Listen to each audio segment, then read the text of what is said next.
Introduction to conflict mediation.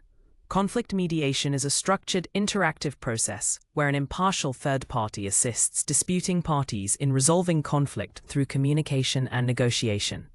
It offers a voluntary and confidential alternative to adversarial processes like litigation, focusing on empowering parties to reach mutually acceptable solutions.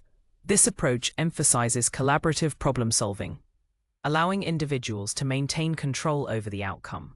Effective mediation can preserve relationships, reduce stress, and provide more creative and durable agreements than court-imposed decisions. Understanding its core principles is crucial for anyone seeking to facilitate constructive dialogue and resolution. The role of a mediator is not to judge or impose a solution, but to guide the conversation, clarify issues, and help parties explore their underlying interests. Mediators create a safe and neutral environment where open communication can flourish, even amidst high emotional tension.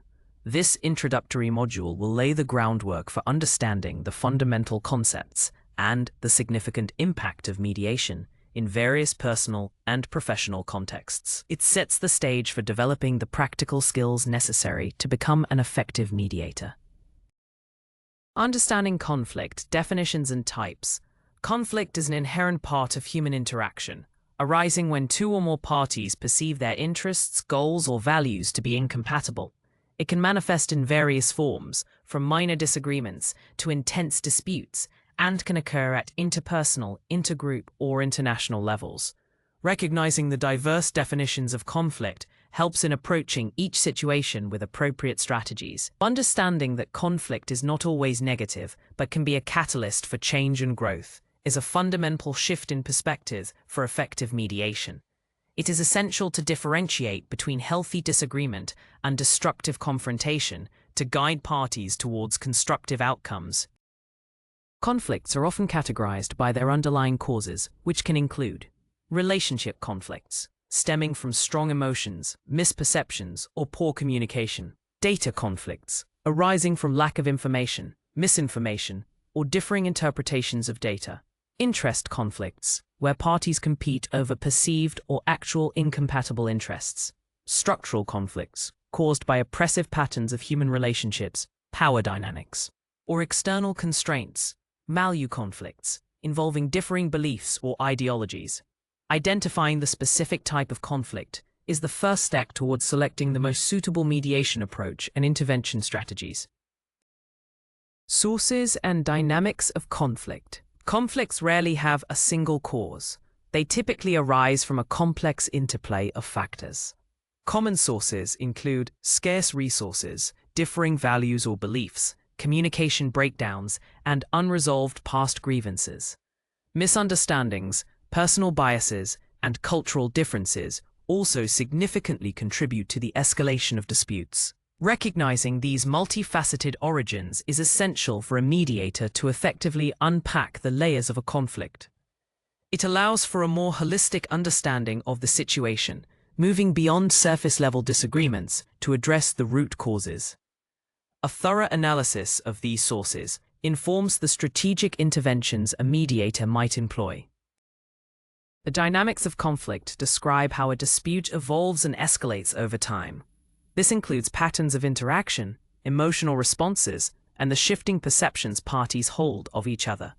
Conflicts often follow a predictable escalation cycle, starting with minor disagreements and potentially leading to entrenched positions and destructive behaviors. Factors such as power imbalances, external pressures, and the involvement of additional parties can further complicate these dynamics. Understanding these patterns enables mediators to anticipate challenges, de-escalate tensions, and guide parties towards more constructive engagement. It is about recognizing the dance of conflict and finding ways to change its rhythm. Benefits of effective conflict resolution. Effective conflict resolution offers a multitude of benefits for individuals, organizations, and communities. It transforms potentially destructive disputes into opportunities for growth and stronger relationships. By addressing conflicts constructively, parties can achieve more sustainable and tailored solutions than those imposed by external authorities. This process often leads to increased understanding, improved communication skills, and a greater sense of empowerment among participants. Furthermore, successful resolution can prevent future conflicts by addressing root causes and establishing better communication channels. It fosters an environment of mutual respect and cooperation, which is vital for long-term stability and productivity. Beyond individual gains, organizations benefit from reduced litigation costs, increased employee morale, and enhanced productivity when conflicts are managed effectively. Communities experience greater social cohesion and reduced tensions, leading to a more harmonious environment. Effective conflict resolution also promotes innovation by encouraging diverse perspectives and problem-solving approaches. It builds resilience within systems, enabling them to navigate future disagreements with greater ease and confidence. Ultimately, investing in conflict resolution skills yields significant returns in terms of peace, efficiency, and overall well-being. What is mediation? Role of the mediator. Mediation is a voluntary and confidential process where a neutral third party, the mediator, facilitates communication and negotiation between disputing parties. The primary goal is to help parties reach a mutually acceptable agreement, rather than imposing a decision.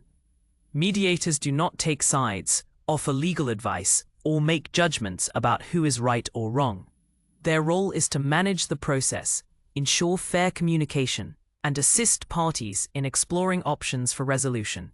This distinction from arbitration or litigation is crucial, as mediation empowers parties to retain control over the outcome, fostering greater ownership of the solution. It is a process built on self-determination and informed consent. The mediator's role encompasses several key functions: facilitating communication by ensuring each party has an opportunity to speak and be heard, managing emotions and de-escalating tension to create a constructive environment, identifying underlying interests and needs, moving beyond stated positions, helping parties generate and evaluate various options for resolution, drafting clear and comprehensive agreements that reflect the parties' decisions. The mediator acts as a guide, an active listener, and a process manager, employing various techniques to move the parties towards a constructive dialogue and a sustainable resolution. Impartiality and neutrality are paramount to the mediator's credibility and effectiveness. Core principles of mediation. Mediation is guided by several core principles that ensure its effectiveness, fairness, and ethical integrity. These principles serve as the foundation for the mediator's conduct and the overall structure of the process. Understanding and upholding these tenets is critical for any aspiring or practicing mediator. They distinguish mediation from other forms of dispute resolution and contribute to its unique ability to foster lasting agreements. Adherence to these principles builds trust and credibility, which are essential for parties to engage openly and constructively in the process. These principles are not merely guidelines, but fundamental pillars.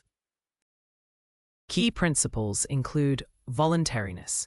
Parties participate willingly and can withdraw at any time. Confidentiality. Discussions and information shared during mediation are kept private. Impartiality. The mediator remains unbiased and does not favor any party. Neutrality. The mediator has no personal interest in the outcome of the dispute. Self-determination. Parties retain control over the decision-making process and the terms of any agreement. Informed consent. Parties make decisions based on a full understanding of the facts and implications. These principles collectively create a safe, fair, and empowering environment conducive to successful conflict resolution. Active listening techniques. Active listening is a foundational skill for mediators, involving fully concentrating on what is being said, both verbally and non-verbally, rather than just passively hearing the message. It requires the mediator to suspend judgment, focus entirely on the speaker, and demonstrate understanding.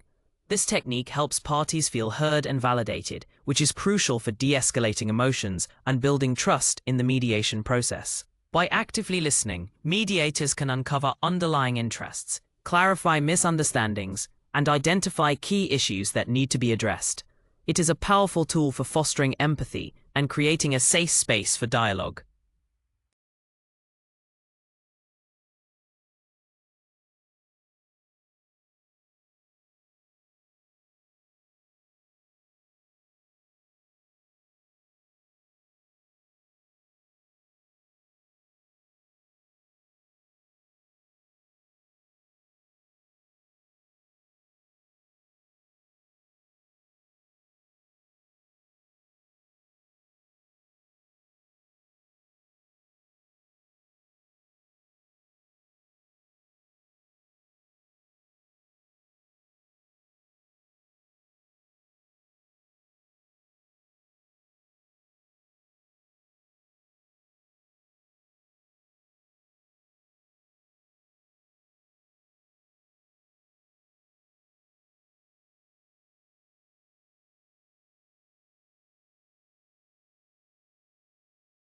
Empathy and perspective taking.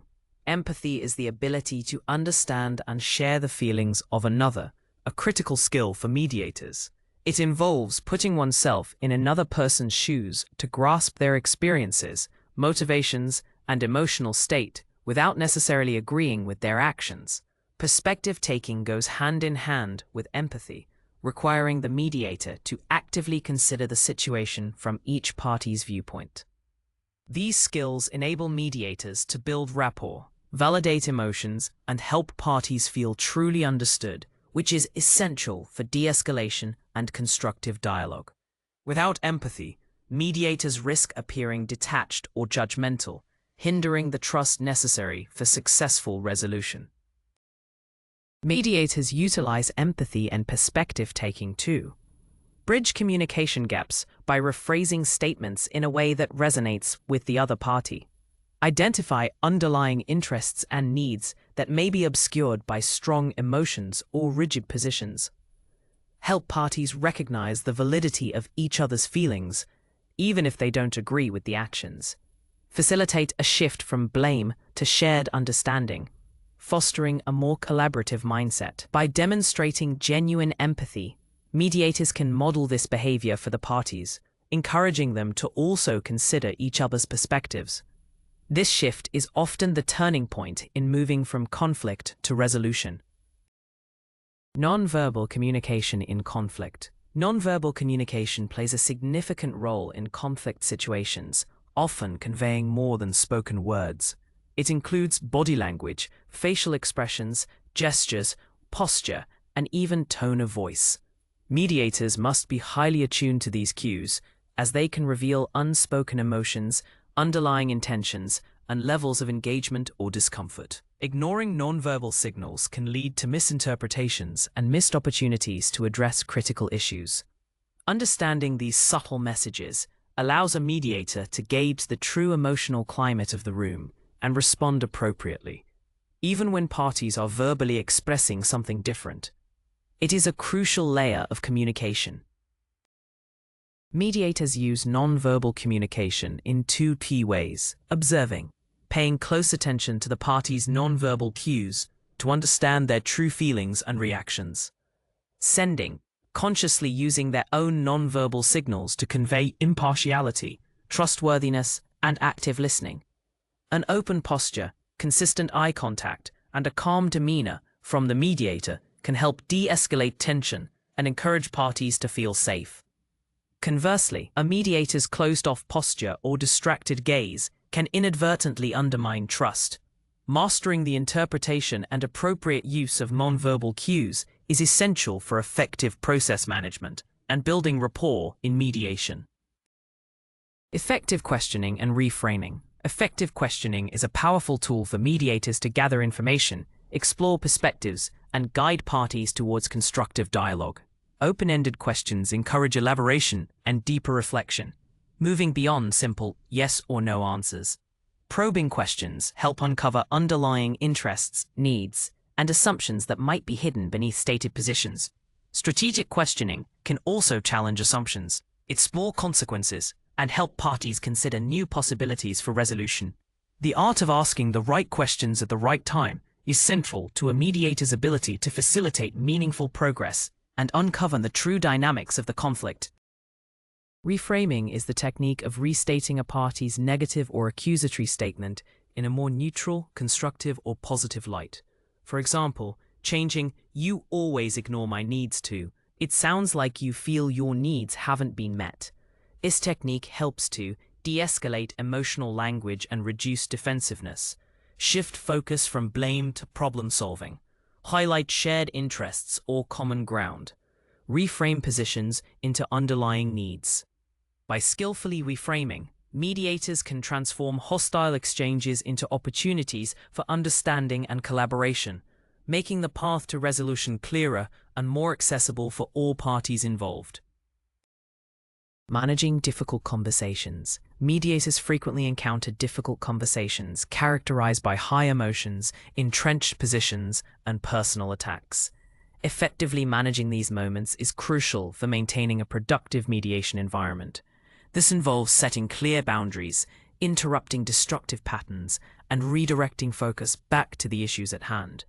A mediator must remain calm and composed, modeling appropriate behavior even when parties are highly agitated. The ability to navigate these challenging interactions without taking sides or becoming overwhelmed is a hallmark of an experienced mediator. It requires a delicate balance of firmness and empathy to keep the process on track. Strategies for managing difficult conversations include establishing and enforcing ground rules for respectful communication, using timeouts or caucuses when emotions run too high, interrupting respectfully but firmly when communication becomes unproductive or abusive, reframing inflammatory language into neutral terms, focusing on interests rather than positions to shift the dynamic, validating emotions while redirecting behavior. By employing these techniques, mediators can prevent conversations from derailing, de-escalate tension, and guide parties back to a more constructive and solution-oriented dialogue. This ensures that the mediation process remains safe and effective for all participants. Cultural competence in communication. Cultural competence is essential for mediators working with diverse parties, involving the ability to understand, appreciate, and interact effectively with people from cultures and belief systems different from one's own. Culture influences communication styles, conflict perceptions, negotiation approaches, and expectations of justice. A culturally competent mediator recognizes that what is considered appropriate or respectful in one culture may be offensive in another. This awareness helps prevent misunderstandings, build trust, and tailor the mediation process to be inclusive and effective for all participants. It is about acknowledging and valuing diversity in all its forms.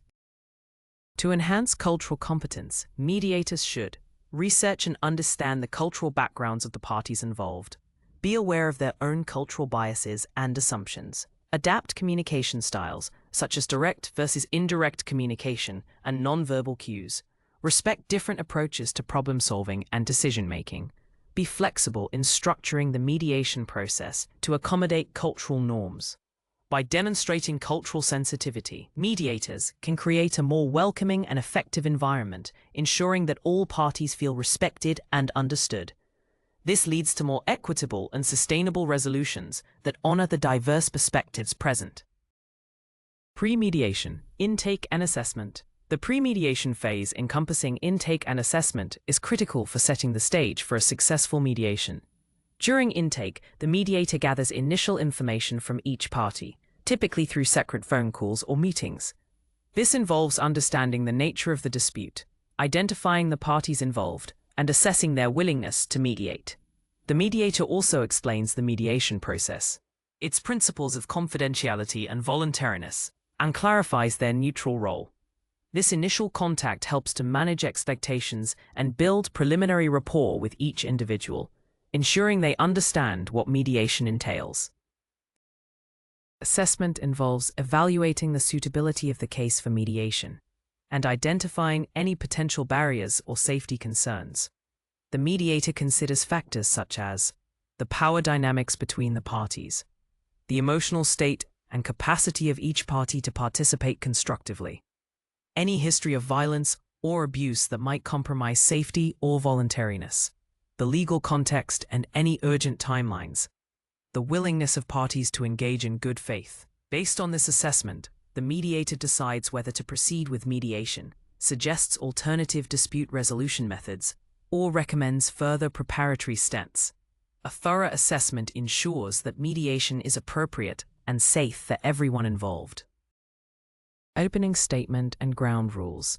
The mediator's opening statement is a crucial first step in the joint session, serving to welcome the parties, set a positive tone, and explain the mediation process. It clarifies the mediator's role as a neutral facilitator, reiterates the principles of confidentiality and voluntariness, and outlines the structure of the session. This initial address helps to alleviate anxiety, build trust, and ensure that all participants understand what to expect.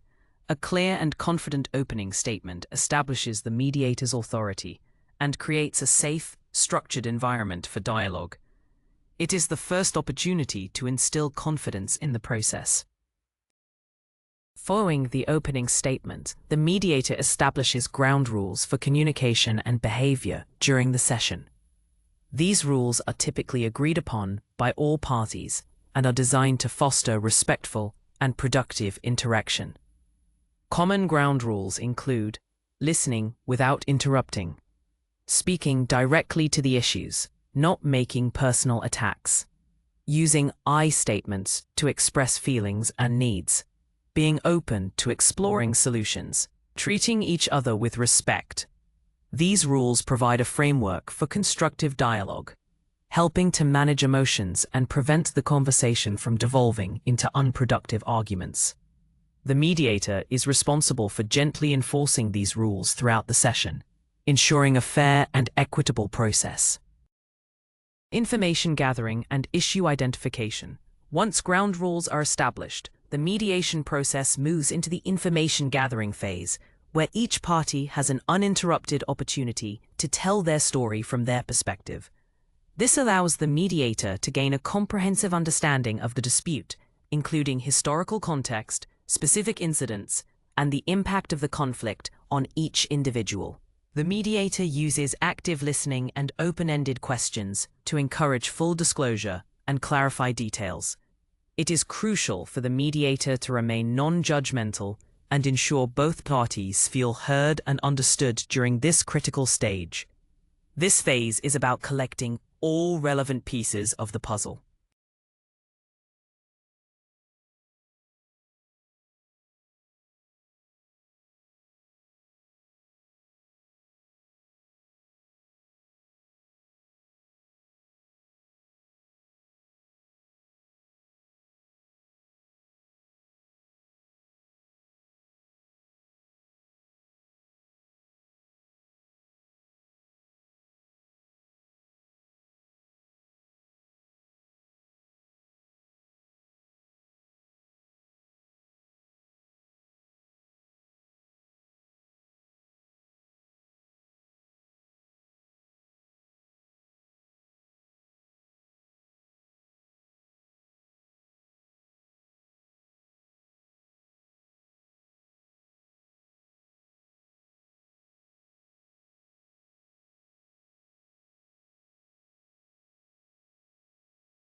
Exploring interests and needs. A fundamental principle in mediation is to shift the focus from entrenched positions to underlying interests and needs. Positions are what parties say they want, while interests are the deeper motivations, concerns, fears, and desires that drive those positions. For example, a position might be, I want the car, but the underlying interest could be, I need reliable transportation for my job, or I want to feel respected. Exploring these deeper interests is crucial because they often reveal common ground or alternative solutions that were not apparent when only positions were discussed. This exploration allows for more creative and sustainable agreements. Mediators use various techniques to uncover interests and needs, asking why or why is that important to you, to delve deeper into a party's request, reframing positions into needs. For example, so, Reliable transportation is a key concern for you. Active listening to identify unspoken concerns or emotions, encouraging parties to express their feelings and the impact of the conflict. By understanding what truly matters to each party, the mediator can help them move beyond a win-lose mentality to a win-win or mutually beneficial outcome.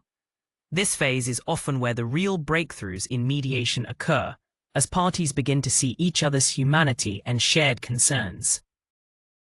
Generating options for resolution.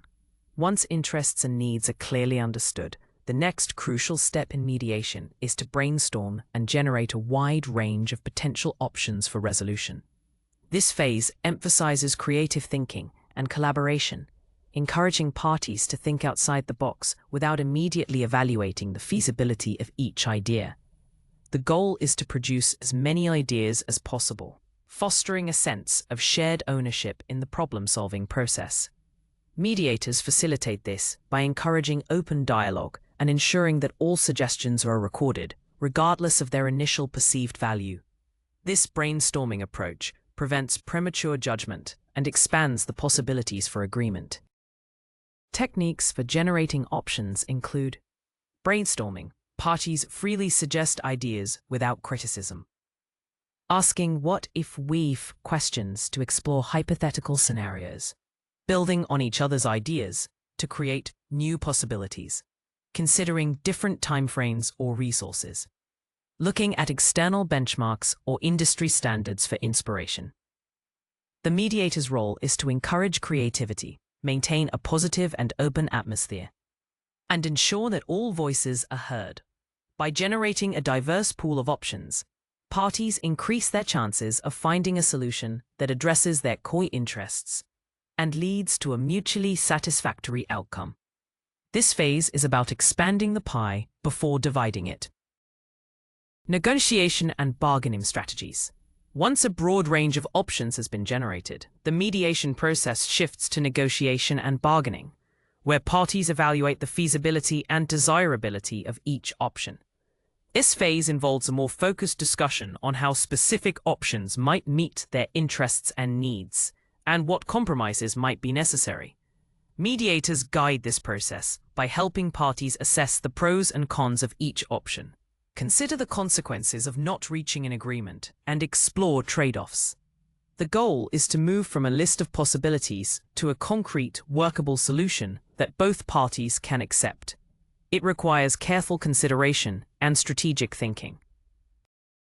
Effective negotiation and bargaining strategies in mediation include focusing on interests, not positions, to find common ground, prioritizing options that offer mutual gains, using objective criteria, e.g., market value, legal precedents, to evaluate options fairly, considering the best alternative to a negotiated agreement, BATNA, and worst alternative to a negotiated agreement, WATNA, for each party, making proposals that are clear, specific, and reasonable.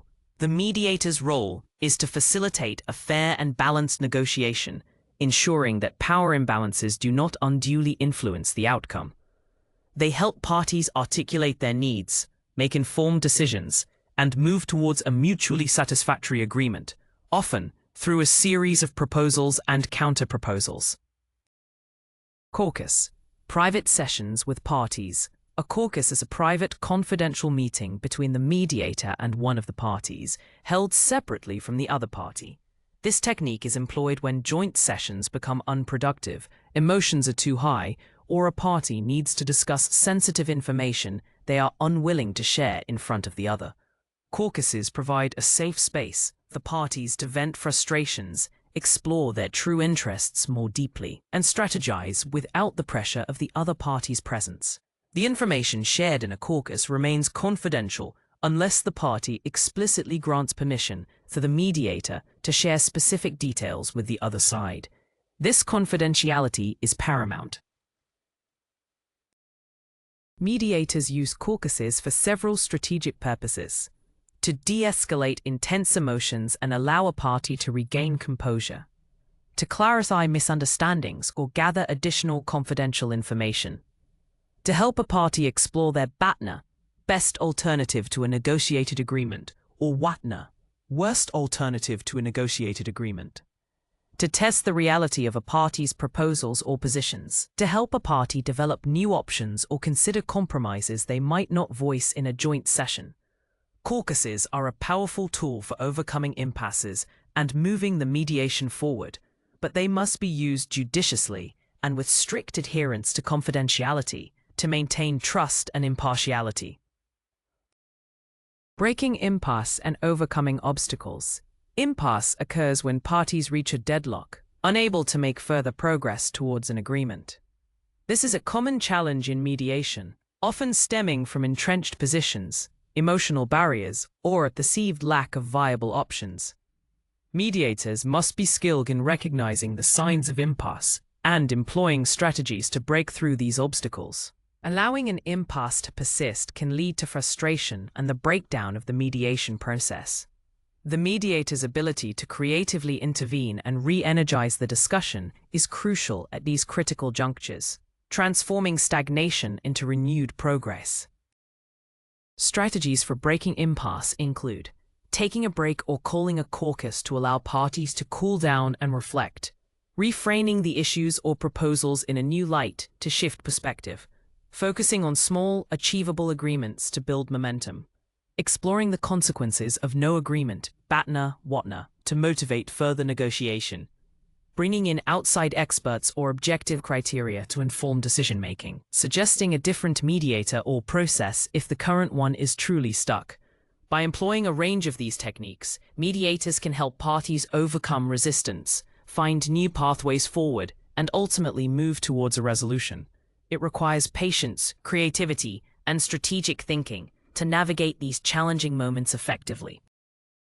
Dealing with power imbalances. Power imbalances are a common and significant challenge in mediation, occurring when one party has significantly more influence, resources, or authority than the other. This can stem from differences in financial resources, legal knowledge, social status, or emotional strength. If unaddressed, power imbalances can undermine the voluntariness and fairness of the mediation process, leading to an agreement that is not truly equitable. Mediators must be acutely aware of these dynamics and actively work to mitigate their negative effects, ensuring that the weaker party feels empowered to participate fully and make informed decisions. It is a critical ethical responsibility. Strategies for addressing power imbalances include educating the less powerful party about their rights and options, providing additional support or resources, such as legal counsel or advocacy, is appropriate, using caucuses to allow the weaker party to strategize and build confidence privately, controlling the communication flow to prevent intimidation or dominance by the more powerful party, empowering the weaker party to articulate their needs and interests effectively, ensuring that any agreement is truly voluntary and not coerced.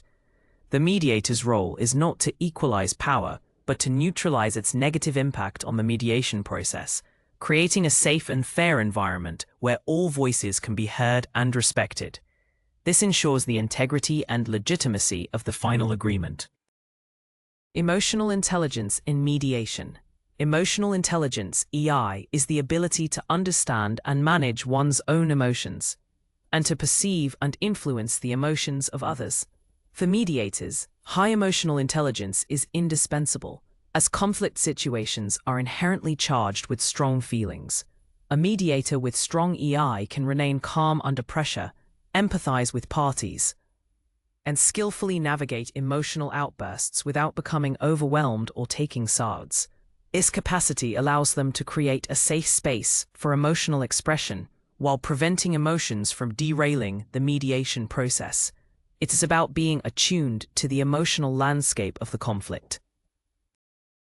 Key components of emotional intelligence relevant to mediation include self-awareness, understanding one's own emotions, strengths, and weaknesses; self-regulation, managing one's own impulses and reactions in stressful situations; motivation, having a drive to achieve goals and a positive outlook; empathy, understanding and sharing the feelings of others; social skills, building rapport, influencing others, and managing relationships effectively; By developing these aspects of EI, mediators can more effectively manage the emotional dynamics of conflict, build trust with parties, and guide them towards constructive dialogue and resolution. It allows for a more nuanced and human-centered approach to conflict resolution. Drafting agreements and follow-up. Once parties have reached a mutually acceptable resolution, the final stage of mediation involves drafting a clear, comprehensive, and enforceable agreement. This document formalizes the decisions made during the mediation, outlining the specific terms, responsibilities, and timelines for each party. The mediator's role is to ensure the agreement accurately reflects the parties' intentions, is unambiguous, and addresses all identified issues. It is crucial to use clear, concise language and avoid legal jargon where possible, making the document accessible to all. This written agreement serves as a tangible outcome of the mediation process. After the agreement is drafted and signed, the mediator may discuss follow-up procedures with the parties.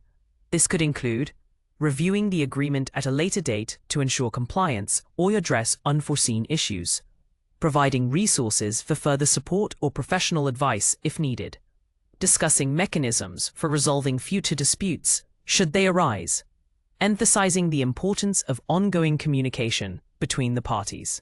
While the mediator's formal role typically ends with the signing of the agreement, thoughtful follow-up considerations can enhance the durability of the resolution and support the parties in maintaining their new understanding. This ensures the agreement is not just a document, but a living commitment. Ethical considerations for mediators. Ethical conduct is paramount in mediation, guiding the mediator's behavior and ensuring the integrity of the process. Mediators must adhere to strict ethical guidelines to maintain trust, impartiality, and fairness. Breaches of ethics can undermine the credibility of the mediator and the entire mediation profession. These considerations are not merely rules, but fundamental principles that uphold the value and effectiveness of mediation as a dispute resolution method.